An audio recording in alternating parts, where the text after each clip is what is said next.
Hello, Editor Evan here. So these are the notes that we kind of had for a project, and it includes the kind of 30 problems we came up with, as well as the 10 we kind of narrowed it down to. So I just kind of wanted to show this off. Not everything that we kind of thought of is included in here. Some of it was kind of scattered in text messages and group chat messages, just in paper notes and whatever. But hopefully you can get a sense of everything that's happening just through the video and what we're talking about. So yeah. So for our project, we decided we would explore the world of carnival games and carnivals in general. As our project was based around genetic enhancements, we thought it'd be a good idea to look at that. Why we chose carnivals was because obviously, if you are genetically modified and you have extra strength, or you're smarter and you're quicker, carnivals for you wouldn't be as fun anymore. So we decided to look at how we can make these fairs like the Calgary Stampede a much more fun experience in the future. So for this part of our project, we looked at how we could make it harder for these individuals but still fun, but also we looked at how to keep it fair for the people that didn't uh, enhance their bodies so they could also have fun. We had multiple ideas for which carnival games we would like to choose, and one of our first we had whack-a-mole and strength test and the ladder, and so one of our first ones was the strength test. And our idea originally for the strength test was just the regular strength test, but instead we would have a industrial grade um, a magnet at the bottom of it, so it would pull the weight down and pull the meter down, and it wouldn't be as hard. It would be harder and wouldn't be as easy for you to hit the bell and hit the high scores, because otherwise people with bionic arms would be hitting high scores every other day. So our first iteration of the the strength test was this. I don't know if you can see it, but yeah, this is basically the strength test with magnets at the bottom. They would be well hidden, obviously, and so the participants wouldn't be able to see it, and you would whack the the little thing there with the hammer, and your weight wouldn't go up as high as it usually would to hit the bell. And yeah, that was basically it. But the big problem here was, how are we going to find a strong enough magnet and hide it? So upon editing, I realized that we never explained why we decided to change between iterations here. Pretty much what has happened was, after that first kind of original version that Muhammad made, with the magnet at the bottom that drags the thing back down, we're asking around in the second floor of the business building, like we're just asking random people. And some guy made a good point, which was, if you put a magnet right at the bottom, what's going to happen is it's going to go up and it's going to like slam down into the ground, and it would look very suspicious. And also it might be like, if you had one very strong magnet at the bottom, it might be A, very expensive, and B, like, a magnet has more of like a field, so it might affect other things. So that kind of seemed like a bad idea, so we decided to switch it so that instead of one big magnet, we're going to have a bunch of small magnets along the side. And that's kind of what I'm going to be showing off with the next prototype here. Hi, my name's Evan Gadsby, and I'm going to be explaining a rigged carnival machine here. Namely, this is a strength test machine, or a strongman machine, which is where you take the hammer, smack it against the ground, and you see the little thing go up, and if you win, it hits the top, and it rings a bell. So what we're going to do is try to make one that's rigged so that it's harder to do than a normal one. So, even if someone was very, very strong, like genetically enhanced strong, they still wouldn't necessarily be able to win. I'm going to explain to you how we're doing that. So how I'm going to explain this is, I have two things here. I have a tube with nothing on it. It's got some rubber bands, that's not important, don't worry about that. And let me just show you while we're here. You can see right through it. You should be able to see me. Then I have another one here. This one's got magnets on it, but it's got nothing inside of it. You can still see. But it's got the magnets on the side here. That's these little circles here. So what the plan for this is a measurement thing. Like as you hit the hammer and something goes up, and it's going to be like a metal thing, and that thing's going to be magnetic. And these magnets are going to grab onto that thing and stop it from hitting the top. So even if you hit it really hard, it's not going to go all the way to the top. And I'm going to show you these magnets in action. So what I'm going to do is use this blower here that blows air out, and it does it consistently. I'm going to show you this with this one, and you're going to see that the magnet manages to come out of the top.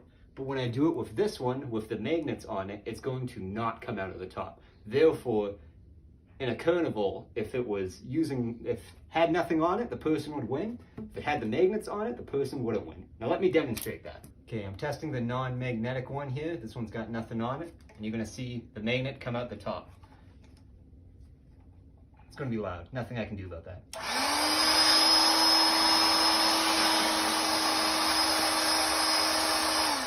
You can see if this was a carnival game, it would go at the top and that'd be ring-a-ding-ding, that person wins, and the carny doesn't win. We gotta think about those poor carnies.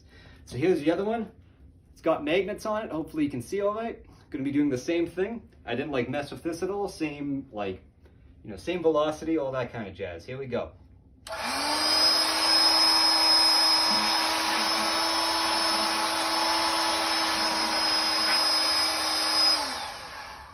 Now, as you can see, nothing came out the top, therefore the carny would win. Now, what actually happened to the magnet is it's stuck inside. You might not be able to see it. It's kind of hard to see, but trust me when I say it's stuck in here. Now, obviously, that would be really suspicious. The person hitting the hammer would be like, what the hell? Obviously, there's something going on here. So our solution to that would be that these magnets on the outside would be like electromagnets of some kind. So they could just be deactivated and it would fall back down. I can't do electromagnetics for the sake of this prototype. That's just not happening. But hopefully you kind of understand what we're trying to do here with this strength test machine and what these magnets are meant to be doing. Thank you very much for watching. So for our thought experiment that we are conducting, we're exploring how the world would be different if we had modified humans, modifications such as strength, reflexes, anything that we can really accomplish within the next few years, the next couple hundred. So we have determined that a lot of things would change, such as the carnival games that we would see. So with our last experiment or our last thought process, we were thinking that a strength test would probably change as humans are modifying their strength. Obviously, the regular carnival game will no longer provide the same challenge for a lot of people. So again, that first one was focusing on strength. Now we found a problem with that first iteration because a lot of people were excluded for that, right? So those that have modifications obviously have more strength, and those that don't have modifications, no way can they participate in the strength test because again, those are accommodated for people with higher strength. So we wanted to think of a carnival game that would be exclusive or inclusive to everybody. So we decided to go with the whack-a-mole. So for those that have modifications to do with reflexes and speed, this is more geared towards them. So they're able to get a challenge as the carnival game accommodates to speed. So every time that they hit the carnival game, it will accommodate to that speed and speed up. Now that being said, it would also accommodate to those that don't have the same reflexes. So for those that are slower, it would also go slower to accommodate for that person and provide the same level of challenge for everybody. Hi, this is the fourth and final iteration on our project on Carnival Games. And I considered doing as our fourth iteration, um, discussing with two experts in two separate fields. One of them is algorithm, uh, and the second expert is marketing and design.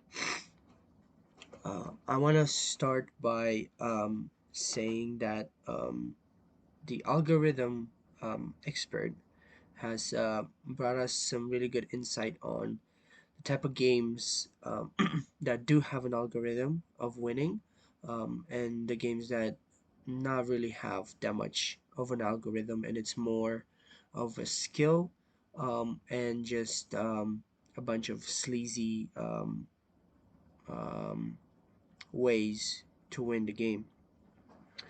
Um, so to start with, on our game, the games that I decided to do iteration was the rope game, the strength game, and the ring toss.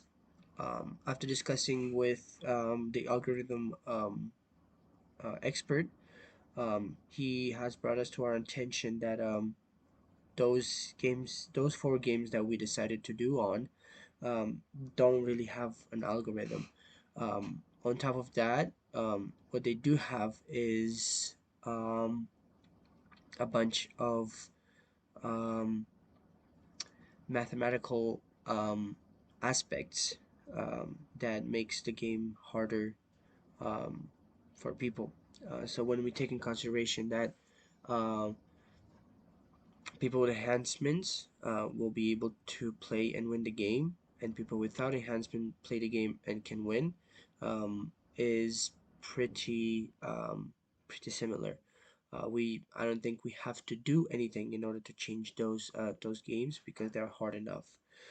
And for example, we have the rope game, who after discussing it, I found out that the rope game is completely impossible to do it due to a physics criteria, which is that in order to win the game, you need to keep your center of balance in one spot throughout the whole rope, which means that if you're able to walk on a really thin rope, you will be able to finish that game, which is impossible due to physics. um, on top of that, we also went over and talked about our strength game and how can we improve it to make it harder.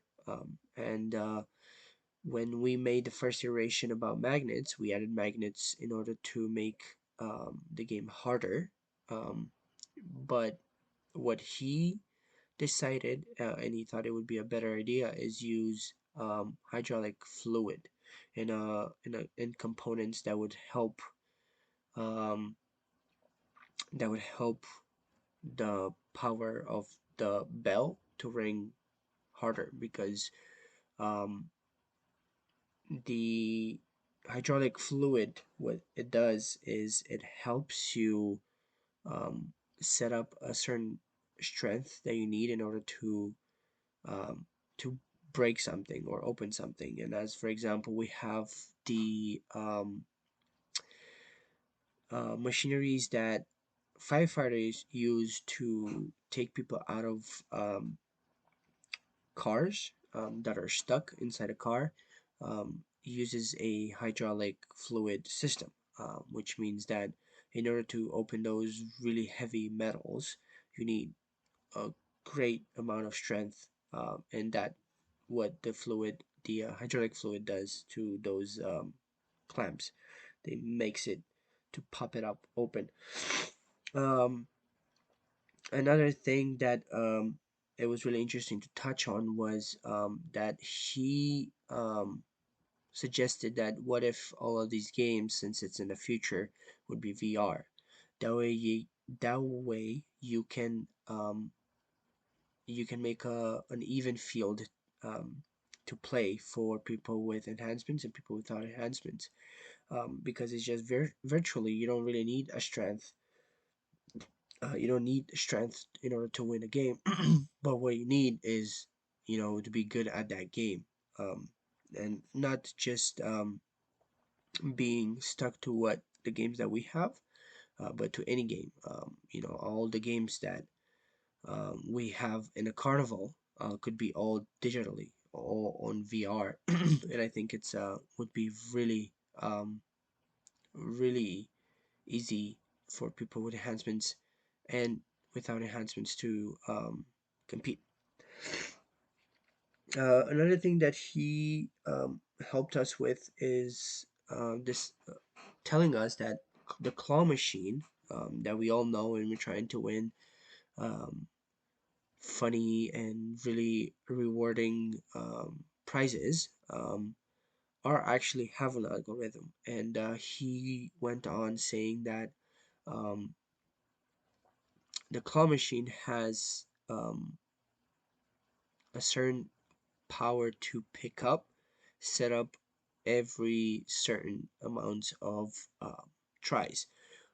So it could either be 100 tries and then you can win a prize, or it could be 50 tries and you can win a prize. So it's a lot of people think that it's um, technique. A lot of people think that is skill in order to win that game, but truly is the strength that the claw has to pick up certain things, certain rewards from the machine is what makes it. It's what has an algorithm that makes it harder. So no matter how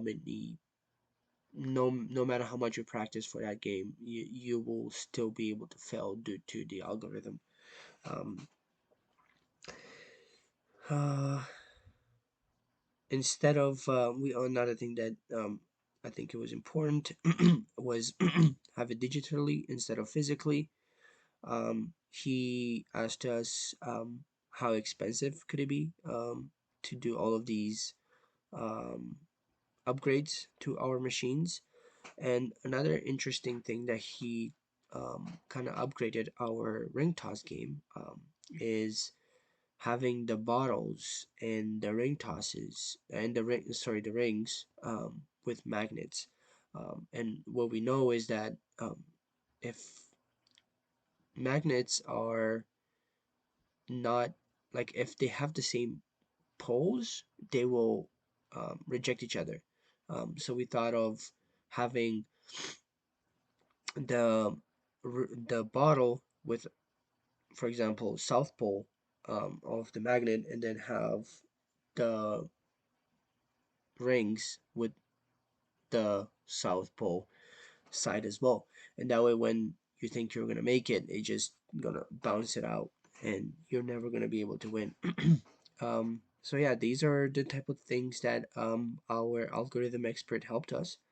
I think it was a good addition to our um, upgrading path and making sure we can upgrade our games in order to make it more fair for everybody involved in the future, either with enhancements or without it. My second part of the iteration is going to be on marketing and advertising of our carnival games. After sitting down and talking to an expert on the field who is um, a marketing and design head um, of the team for Rosso Coffee is where I work. Um, we sat down and discussed how can we promote, market, and design our games in order to make it more appealing to people with enhancements and without enhancements, without taking away the fact that people with enhancements are going to have it much easier than the people without the enhancements. Um, One thing that she brought up was instead of making it a raid game, why don't we make it a fair game? As we all know that the carnival games, um, there is a certain way to winning. So in a way, they make it rigged because no matter how fair you are to the game or how powerful you are, you're still gonna lose. So she decided to say that um, instead of making it rigged, why don't we make it just fair without no additions to the game? Just make it plain and simple and see who can actually win.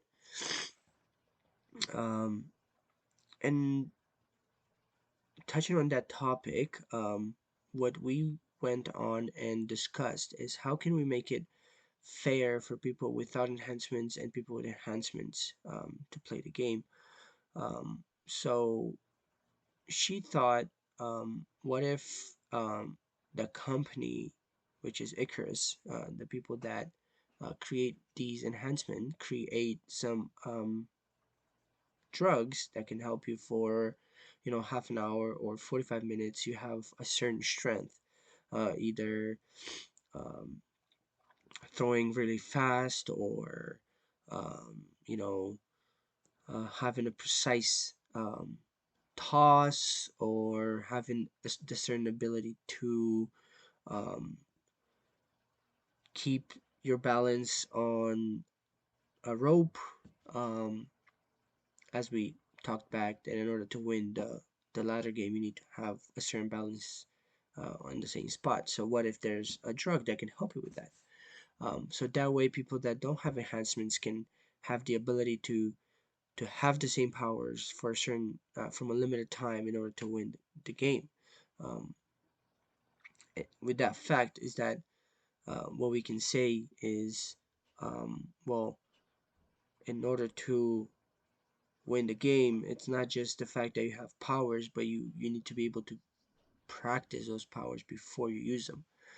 So we think that even if you take that drug for 15 minutes, it does give you the same strength, but you won't have the same ability as the person that has enhancements for 10 years because he's been getting used to it. Um, where people that take the drug, um, they're not used to having that power for 45 to an hour, and they don't know how to use it. So no matter how much powerful you are, you're still gonna need a little bit of practice.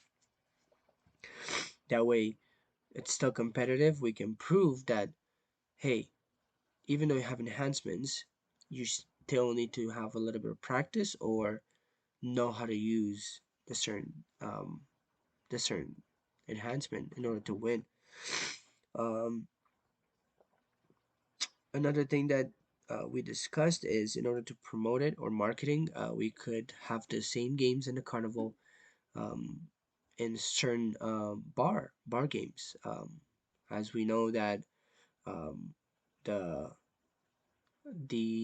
boxing game where you hit uh, a pad and then it tells you uh, how fast you, how hard you hit the pad. They're all over. Like you can even have it in bars. You can have it in certain places, it, other than the carnival games. So we decided to have one or two games spread around before the carnival comes in the city and promote it. That way, people would get a certain idea what the game is about. Um, Another thing that we discussed was the reward side of the games. What if, since it's gonna happen in the future, what if most of the games and like if you win, instead of getting toys or um, getting a big bear or anything, what if we get upgrades to the enhancements? Or people that do not have enhancements, they can get a first enhancement added to their body. Um, for people that have enhancements, if they wanted to upgrade a certain part of it, then they can win it at our um, carnival games. Um, One thing that um, she said that would be really helpful in order to um, promote Icarus, or just promote the games, is having as a sponsor Icarus, so he can sponsor, so that company sponsors all of the carnival games. That way, people that heard of it, that heard it from the athletes or people that seen it on TV, they can come and check it out and see what the enhancements can bring to and what it really is in real life. That way, they try to carnival game and at the same time they can see the enhancements. It's a win-win situation. um, Another thing that we touched on is places and spots where we could promote the carnival games and that we know is going to attract people would be locations where um, with in sports parks, so anywhere where there's sports involved we can have the game promoting what Icarus is and what they has what is going to sponsor the carnival games, sporting events. One good question that she brought up to us, and to think over as our last question after our last upgrades would be, um, are the enhancements open to everybody, or is it just adults only? Um, that way we can target either adults only games, or um, we can say that, hey, it's open for everybody. We can do, even kids that have enhancements. But that would be more of a question of, what if the enhancements are not able to be put on kids? So one thing that I was thinking about was, what if is like tattoos. Um, what if you need a signature in order to get it done if you're over 16? Uh, so that is one question that we need to think over and see what we can come up with as our last prototype. Um, yeah, other than that, another things that we talked on was making it equal fields of play. So instead of having, you know, um, the enhanced person to hit, sorry, in order to have the person without the enhancements hit, you know, 3 rings on the bottle, um, or even one. At the same time, we need to have the person with the enhancements, uh, the fact that they have to hit 10 rings instead of one. That way, it's an equal field of play, due to the fact that if you have enhancement, then you're gonna have to have it harder than a person that doesn't have those enhancements done on their bodies. Uh, yeah, and I think that would be it on the marketing and promoting side of our carnival games. Um, Now we just have to go back and see how we can stand with carnival games being open to everybody or just adults only. Um, we have to think about how profitable can it be. How much money can we spend in order to make it profitable? Um, is it going to be VR? Is it going to be real? That is something that we need to come up with, and things that um, I guess we'll wait and see, and what can be possible uh, in the in the far future. Yeah. So yeah. So as you can see, Cosmin had a lot to say there. We learned a lot from an expert. So there's a lot there that we couldn't really incorporate all of it and make it into like a new prototype or whatever. So what we decided to do is kind of focus on the VR section because we thought that was kind of interesting, as well as the idea of, do we have to lie to people about this, or can we just show them, like, just explain, hey, it's a hard thing. Do you want to give it a shot? Therefore, it's kind of fun for everyone.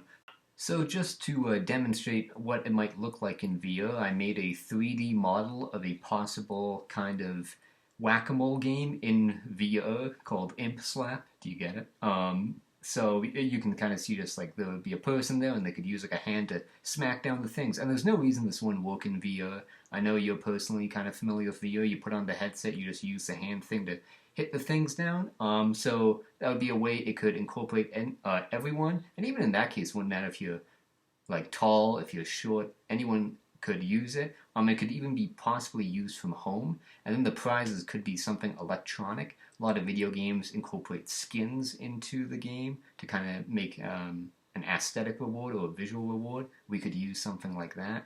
Or if we really want to go wild, we could use NFTs. Although personally, like, I don't really like NFTs, but something like that could be interesting. So thank you very much for watching our report. As you can see, we kind of started with a rigged strength test machine, and we ended up with VR whack-a-mole. So there's like a through line there, but we kind of feel like we evolved the idea. By the end, it is something that's probably more realistic to happen, like, a VR kind of carnival game could that's something we could definitely see in the future, and it's something that anyone could use, genetically enhanced or not. And it's something that carnivals could make money off of, especially if it was electronic prizes, because then there wouldn't be you wouldn't really be like losing much giving away prizes. I don't know how much the stuffies cost at carnivals, probably not a lot, but just like a skin like in a game doesn't cost anything. So that's kind of where we ended up, and thank you very much for watching. Have a nice day.